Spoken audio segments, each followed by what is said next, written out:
Good morning friends. ఉదయాన్నే చేనుకు వచ్చాను. ఎందుకంటే నిన్న ఒక్కరోజే వర్షం రాలేదు. అసలు ఎలా ఉంది ఏంటి అనేది చూద్దామని వచ్చాను. వస్తే చెట్టుకి ఒక పూత కానీ ఏమీ మొగ్గ కానీ పిందె కానీ ఏమీ లేదు, శుభ్రంగా రాలిపోయింది. ఉన్నకాయలేమో పాసిపోతున్నాయి. మళ్ళీ నిన్న వర్షం రాలేదు అనుకుంటే ఈరోజు మళ్ళీ ఇప్పుడాలని మబ్బడుతుంది. ఇవే ఫ్రెండ్స్, అది మబ్బు లైట్గా మబ్బడుతుంది.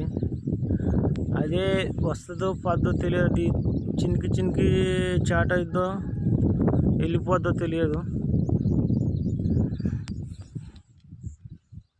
చూడండి, ఒక్క చెట్టుకి కూడా పోతలేదు, పిందె కానీ కూడా ఏమీ లేదు,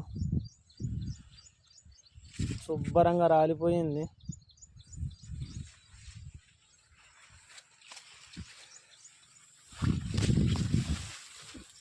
ఈ కాయలు చూడండి ఎలా అయిపోయాయో. అదే వర్షం లేకపోతే పత్తి బాగా పగిలేది. చూసారు ఫ్రెండ్స్, పైసన్న బాధ.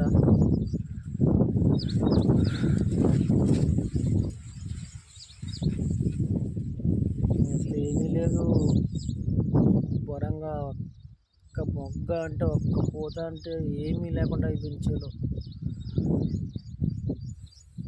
నా ఒక్కడి బాధే కాదు అనేది, అందరి గురించి చెబుతున్నా. ప్రతి ఒక్క రైతు ముదురు పత్తి వేసుకున్న వాళ్ళందరికీ ఇదే అవుతుంది. నాదే ఇలా ఉందంటే నాకంటే ముందేసిన వాళ్ళు పరిస్థితి ఎలా ఉందో ఏమో. Okay friends, bye.